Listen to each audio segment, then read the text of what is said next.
Почитувани колеги, благодарам за присуството на денешната пресконференција на ВМРО ДПМН.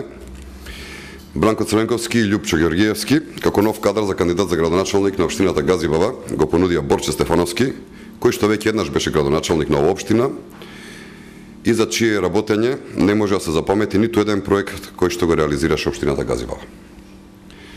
За работењето на Стефановски со општината Газибава се кријат бројни неправилности и злоупотреби утврдени од Државниот завод за ревизија. Па така Државниот завод за ревизија утврдил дека од сметката на буџетот на општината со која што раководел Стефановски, директно се исплатени средства за износ од 2.942.000 денари, и тоа со целосно спротивно со Законот за буџетите, поточно на одредбите од член 4 од истиот закон. Директно, без запазување на законските норми, биле исплаќање пари за спонзорство, директни трансфери и фактури кои што никогаш или се уште не се докажани.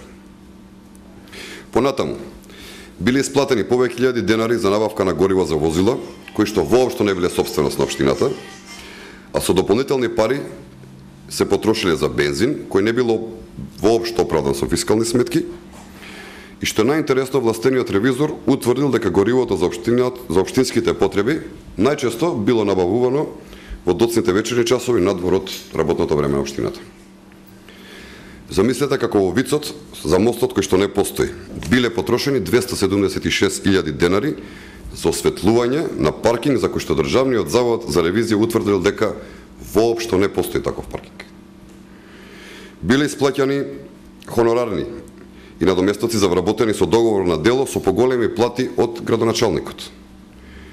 Овие злоупотреби се само мал дел од забелешките кои што ги има ревизорот. Ете, вакви се кадрите на Бранко и Љупчо, луѓе од минатото и од матната транзиција. Борче Стефановски ништо не направи за оваа општина, а сега вика дека има визија за Газибава. Значи, Борче Стефановски нема да остане запаметен по капиталните инвестиции и проекти, туку по низа злоупотреби. Овој кадар на Бранко и на Љупчо покажа како не треба да се управува со општината. Несватливо е со какво лице сега им го нудат на граѓаните за кандидат за градоначалник. Јасно е дека и СДСМ и нивната коалиција ги актуализира кадрите од транзицијата. Оние кои се поврзани со лични кариери и најголемите скандали од работењето на времето на Љупчо и Бранко.